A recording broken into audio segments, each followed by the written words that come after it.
Aleykümselam və rəhmətullah. Qardaş soruşur ki, əgər mən evdə tək olaramsa, o zaman səssiz namazı səsli qıla bilərəmmi?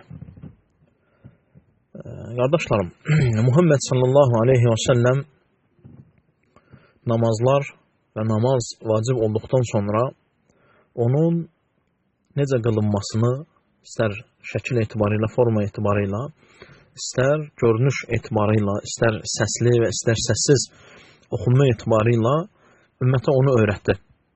Hansı namazların səsli, hansı namazların səssiz oxunmasını da Muhammed sallallahu aleyhi və səlləm bu ümmətə öyrətdi, qardaşlar. Allah Rasulundan səhih, sünnə ilə varid olmuş hədislərdə gələn odur ki, bəzi namazlar səsli oxunar, bəziləri isə səssiz oxunar.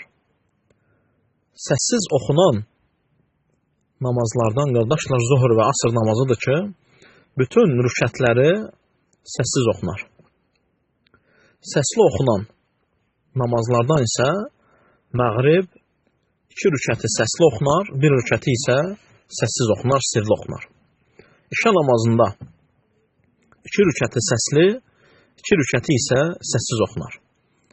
Fəcr namazında isə, sübh namazında isə, qardaşlar, hər 2 rükəti səsli oxunar. Namazın səsli və ya səssiz oxunması sünnədir. İnsan əgər səslini, səssiz, səssizi səsli oxuyarsa, artıq sünnəyə xələl gətirmiş olar. Və sünnənin xilafına əməl etmiş olar, hərəkət etmiş olar. Onun üçün, qardaşlar, xeyir, bərəkət, savabların tam bir şəkildə hasil olması sünnəyə əməl edilməsindədir. Sünnəyə əməl edilməsindədir. Lakin, qardaşlarım, və həmçinin sünnədəndir ki, səssiz namazlarda bəzi ayələri eşitdirmək. Bəzi hallarda, bəzi vaxtlarda səssiz namazlarda ayələrdən eşitdirmək.